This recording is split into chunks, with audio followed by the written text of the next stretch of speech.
Welcome to The Grow Show, where we speak with leading business experts to help you grow yourself, grow your business, and grow your community. Now here's your host, Gary Jones. Hey folks, and how are you doing? Welcome to this episode of The Grow Show. Now again, we have got an exclusive Grow Live 2020 for you. We are going to be listening and enjoying and being educated by the fantastic Chris Dawes from Scruffy Monkey. Him and Duncan Price is going to be talking all about web design, what people need on their website, what common mistakes people make. But they're going to be talking about branding, they're going to be talking about marketing, they might talk about mindset and loads of other cool stuff. So please sit back, relax for the next half hour and listen to Duncan and Chris talk all about web design, building a fantastic business and so much more. Take care. Yes, so now I'm going to welcome the stage for Grow Live 2020, Chris Dawes, web design, mindset and business Q&A. Chris Dawes is a self-confessed geek and a Star Wars nut. Star Wars obsessed web designer. He'll be giving away to us now some actionable tips to make our website thrive. So if you've got questions about what you should do with your website, how you could improve it, what you want to get out of it, what you should do, if you don't even have a website and you want to know where to start, get your questions in the comments now. And if you're watching this on the replay, obviously, we can't answer your questions live. Hopefully someone will ask similar questions, but by all means, hashtag GrowLive2020. Chris Dawes from Scruffy Monkey, I'm sure will still be more than happy to answer your questions on the replay. He's nodding away. And we'll include his contact details along with everyone else from the Grow Live show in all of the follow-ups. So if you are watching this back, you'll be able to get in touch with all of us anytime you wish. And of course, get in now and you can join us in 2021 for the next Grow Live, which is going to be a massive whopping 3-day event. Anyway, enough of that. Let's come off of mute for a moment to give a warm virtual or literal welcome to Chris Dawes. It's Friday, people. I know it's on record, but come on, let's have it. I'm excited. Come on, people. Fire me up. What are we doing? Let's have a chat. Duncan, can I just say the fact that you've just said that I love talking? Seriously, mate. Seriously, you're not a bad little talker yourself, mate. Let me tell you. Oh, absolutely. Why Gary thought it was a good idea for me to do a question and answer with you, who knows? Because we're just not going to stop now. We've got 30 minutes here, dude. Let's do it. So apparently, according to Emma Watson, you're the real reason we're all here. Now, I'll be honest, I'm a bit hurt. I thought she came to speak to hear me, but never mind. Emma, there will be no discounts for any sort of proposal that I sent my way. I do not do discounts, but please do carry on with the questions. Missed mine, I have to say. Okay, right.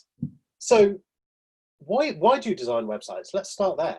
Why do I design websites? A great question. So, I actually completely fell into web design, but now that I do web design, it actually makes total sense that I do it. So, when I was a kid, all I wanted to do was make things. And I was a total nerd, and I liked computers. Still a nerd, obviously, as we all know. And I love using the computers and making computers. And I had a career in IT. And I went through all that, and there was just something missing. There was something missing in my life, and it was that connection now with making things.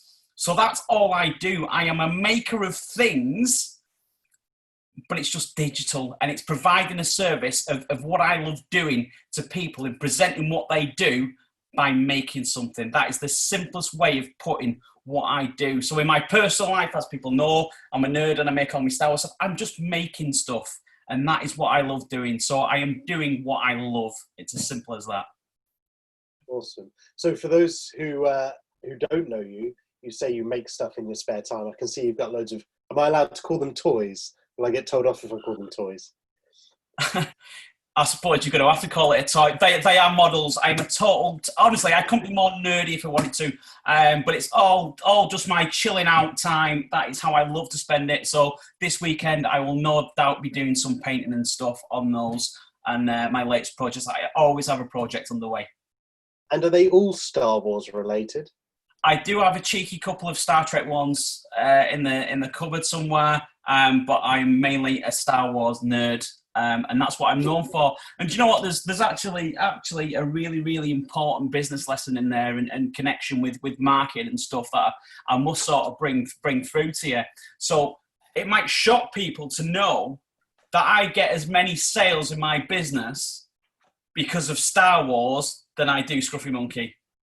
It's a fact. Because the more I'm myself, and I put myself out there about what I do and what I am, happy what I'm doing, etc. It's all connected, and it attracts people. The amount of tags that I get during the week because of some random Star Wars stuff is ridiculous. So somebody saw something on TikTok today. It was some kid watching Empire Strikes Back, the Darth Vader scene. Who do you think got tagged in it? I got tagged in it, right? So that means I'm up here. And that, my friends, is marketing. Yeah, I can't win. I've got Disney doing my marketing for me. Boom, have some of that. Fantastic. So does it not worry you that there might be a web designer out there that, you know, maybe like Star Trek, which of course we know is better than Star Wars, and they become known for that? Fair play to them. I mean, there's, you know, it's like the equivalent of, you know, do you want to drive a Porsche? Do you want a Porsche? Or do you want a Ford Focus? You know, where you got the Star Wars as the Porsches over here, and you've got the Star Trek in the Ford Focuses. Do you know what I mean? There's a place for both, but I'd rather be in the Porsche, wouldn't you? Excellent. Well, I'm going to drop the analogy of arguing Star Wars versus Star Trek, because that could keep us going for a whole half an hour. But let's instead refocus and look at Paul Newton drives a Ford Focus, so watch what you say, dude. He'll steal your stuff, as you'll find out at the end of today. But your session now. So let's get back on track with websites. Let's start with an idiot's guide to websites. What should we actually include on our website? And what are the most common mistakes that you see people include on their websites that they shouldn't? So I want to talk about why mainly people want a website these days, and particularly in these times that we are experiencing at the moment. And the one word that I want to get across is credibility. Okay, you're going to have to show that you mean business in the times that they are. How long you've been around is something that we need to tell people at the moment. Who are your clients? What sort of band of clients you're attracted to, right? What gives you the tick box that they should be using you and your services? And what you need to be selling is the benefits of using your services. You need to be telling people those pain points. Yeah, it's a psychological thing that a lot of us doing in our businesses. You need to be pinpointing, oh, that hurts, I need a solution to that problem. And here's the thing. Your website is not about you. It's not about you. That is a so common mistake that people almost get sort of self-involved. We do this, aren't we great? We do that, bam, bam, bam, bam, bam. It's about your potential audience and your potential clients, of how you can help them. So you need to be getting that across. So what we love in our clients who and they're the ones that we know are going to be successful, are the ones that really value content. And what I mean by that, the pages that they're creating, do they use a professional copywriter? How much effort are they actually putting into that copy, about getting it right? Okay, because it's not what you say, it's how you say it. Yeah, and the same rules apply for copy. Quality imagery is so important. Yes, these take great pictures, but it is a completely additional skill on top to have professional images on your website. I realise times are tight for a lot of people, but having those as assets, it says a lot about you and your belief in your business. Yeah, you have valued your business enough that if you have gone and got professional pictures done for your product or service. Branding, massively. Simon is our go-to for our branding expertise. And let me tell you something about my business. I made the investment in my brand 7 years ago when I was starting. And let me tell you, it's still one of my best investments. People know Scruffy Monkey. They know who it is. Black and orange. They know that is Scruffy Monkey. The brand is in your face every single day. I know Scruffy Monkey is out there. And you've just got to get that brand consistency going from day one and keep going with it. You know, you've got experts there like Simon who, you know, he just gets it. He just gets it. He knows when I say, create this for me, I know I'm going to get a document that's bang, it's on brand, and it's fantastic. Brand consistency. We want credibility by showing who your clients are. We want top testimonials. Make it easy for people to buy, and call to actions. Tell them exactly what you want them to do. Think that people are thick. It's a horrible statement, but you have to tell them what you want them to do. Click here, call me, do this, download this, contact me. Put it everywhere. Think, what do you want people to do with that information, and tell them what you want them to do. Easy stuff, but we forget it. Excellent. What's the worst mistakes or the biggest mistakes you've seen on websites? People prattling on forever in the copy. I've seen some absolute horror story. It's the irony of it. We wait for so long from clients getting our copy, and then sometimes when we receive it, I mean, I've had about us pages that are genuinely 5 or 6 pages just saying, you know, my favourite colour is blue. I like to go shopping on a Saturday, and that's great, mate. I'm glad you're happy about that, but what does that do for me? What can I do for that? You've got to understand that people are really impatient and they're there for a specific reason. So make it easy, save people time. People are really impatient. Less, like everything in life, less is more sometimes, yeah?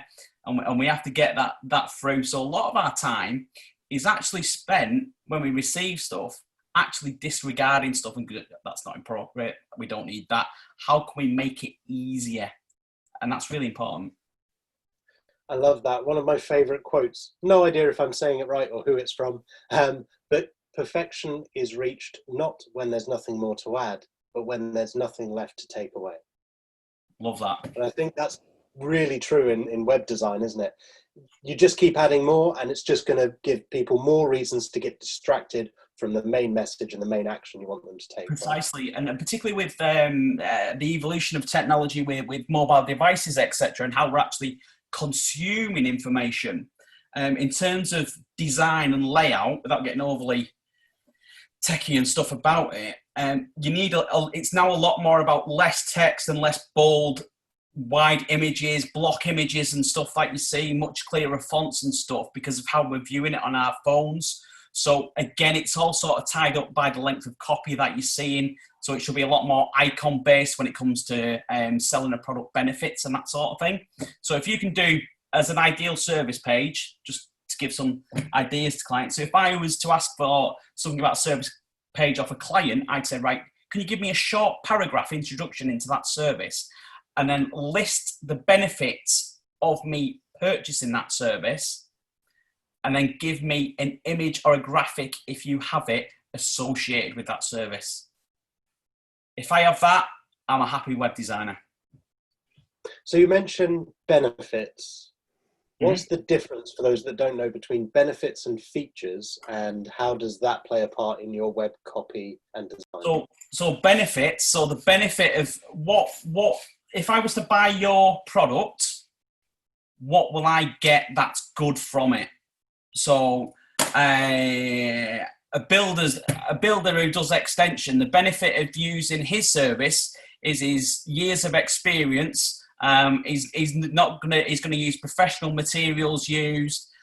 He's got a skilled team of employees. All that's a benefit of using that service, as opposed to Joe Blogs around the corner who's done it, who's got no experience of doing it. So the benefit of using him is I've got all that experience, and what it does psychologically, and you know, well, it's obvious that, you know what, that's why I'm going to choose them above another person. That is why I'm paying what I'm paying. And features, as Alison just said, it does this. So if it was by a website, I'd say my website, it's got downloads on it, it's got this on it, it's got this on it, it's got PDF downloads or whatever. So benefits, I will get this value from choosing this. So, and so now that we're clear on what's a benefit and what's a feature, how do those two interact with each other? What's important when it comes to your web copy? How would you treat those two things differently when you're designing a web page? Benefits far out. Well, it depends if it's a product or service for me. If it's a product, I'm more interested in the features. If it's a service, I'm more interested in the benefits of using that service. I think that's a nice way of sort of clearly differentiating between the two. I don't think it needs to be any more complicated with that. One thing that I would connect in with that, and something it ties in with the length of copy that we receive, is you can almost give too much away. So I still don't tell me every a huge list of everything that it does, because if I've consumed all that information, why do I need to contact you? Maybe when I actually make that contact with you, you can then pull me over the line of what, I could have said no just based on that information. But however, if I make the call and I have a conversation, well, you can actually discuss that and how you can possibly twist it and change it.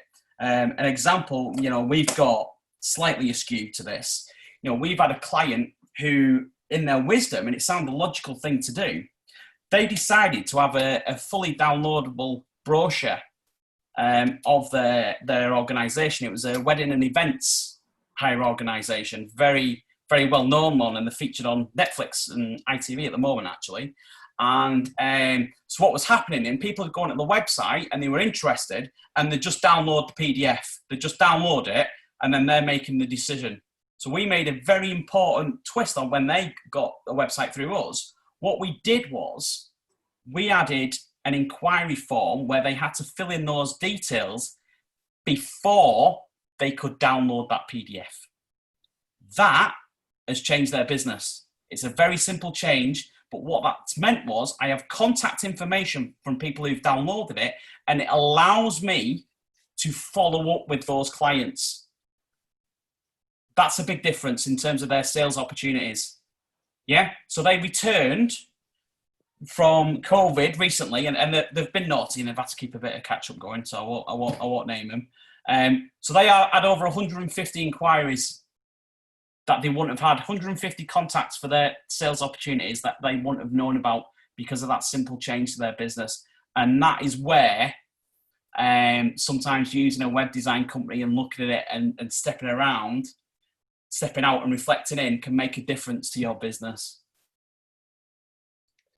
So there's so many different platforms out there to create websites on, or different companies to go with.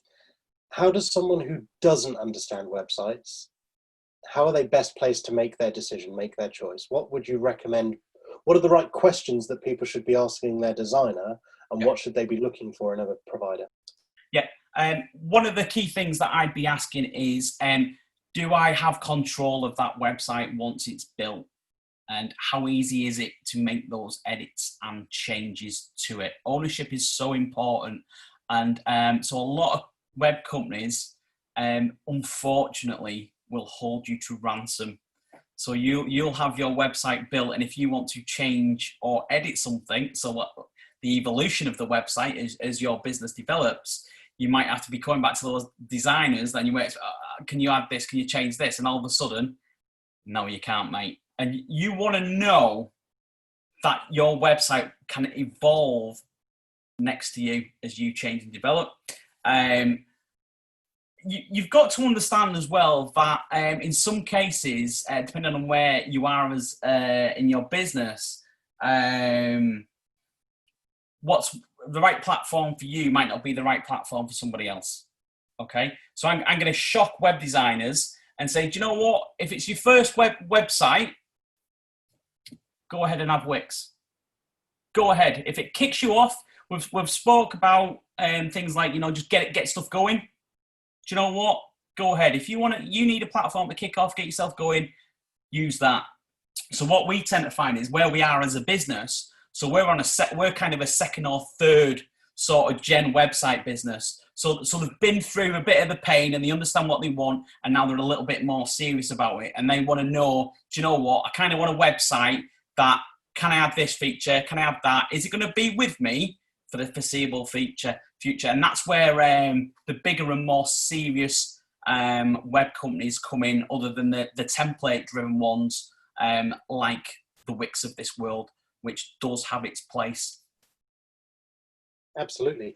Great that you use Wix as an example. I'm currently with Wix, but not for much longer, because I'm making that transition myself in a minute. And you're right, Wix is a great starting point, and Wix especially, above like WordPress, for example, as a beginner tool, is so helpful because they've got everything that you can add on as different apps within that.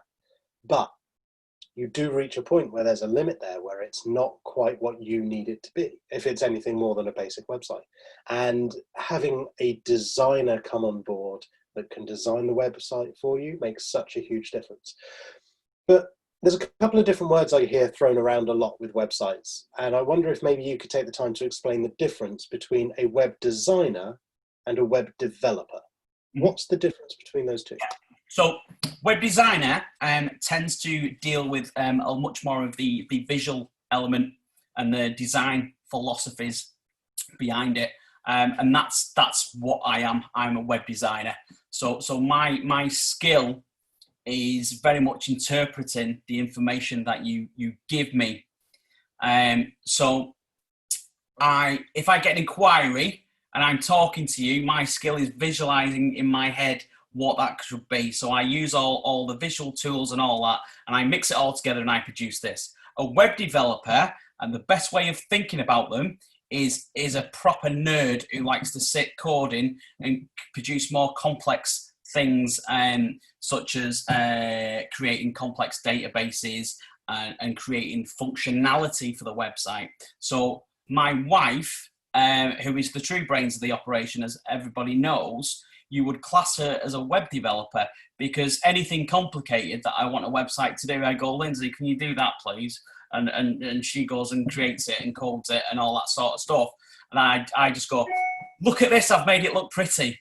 And that's what I do. And I'm interpreting everything. That's what I do. And that's why our dynamic works. That's the easiest way of describing it. So developers think of ultra nerds, designers think of, are we hip and trendy, and are we making things look good?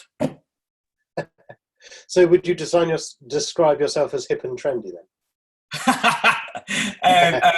No. Do you know what? I'm quite happy to be classed as a nerd, but I will let my brand of Scruffy Monkey. I think it's fair to say Scruffy Monkey's pretty hip and trendy, to be fair. Excellent. Everyone else's heads were nodding when I asked you that question, so you may not feel it yourself, but it seems that other people would say, yeah, they class you in that category. Okay, so we've got about 5 minutes left. If anyone does have a question, please whack them in the comments. Otherwise, I'm just going to keep asking the questions. We have had a couple of sort of comments that come in, Chris. So someone said, if you could taste words, most corporate websites, brochures, etc., would taste of stale, soggy rice cakes, nearly calorie-free and devoid of nutrition, very unsatisfying. It sounds like a good description. So how would you describe your websites if they were a food? Mine would be a really clean dish that was really nice to taste. So what would mine be? Ooh. Do you know what? Mine's a nice, tasty, spicy salad. Do you know what I mean? Because it's damn good for you. Really fresh ingredients. Yeah, and do you know what? Fresh is such an important word in web design, actually. Fresh is where it's at. Do you know what? It's fresh, it's clean, it's simple, and it's a joy to experience. Oh, have that. Love it. So Paul from Mental Theft says when he started, you had a look at his Wix website, and he was so grateful that you told him exactly what he needed for now. The fact that you didn't try and upsell him anything raised you above so many other people. So if you want a conversation, you want to know something, go and have a chat with Chris. He's not going to hard sell you. In fact, I went and had a chat with Chris very recently for the same reason. As I said, I'm looking at upgrading my website. Brilliant experience having that conversation. Yeah, and I think that, yeah, sorry, I think that's, it's an important business lesson there as a whole, taking the web design to a side. There's no need to hard sell anyone. It's just, that conversation with Paul was years ago. It was years ago, but he remembers it because I was honest and upfront. I don't need to hard sell anything. I don't need to sell anything. When the time's right, who's he going to remember? He still remembers that conversation. So we don't need to sell. If you go with me, great. If you go elsewhere, no problem whatsoever. We've made a connection, and I give you my honest opinion and the service I provide. That's it. Job done. Absolutely. So, what's the future of websites, Chris? Great question. And I kind of knew this was coming. And what was really interesting was, look at Gary rubbing his hands. See, I remember from the podcast that we did, which was an amazing episode. I really enjoyed doing. And he asked me that question. And it was a bit of a leading question because technology was sort of creeping up, where we thought about AI produced self-creating websites and all that sort of stuff of where it was going.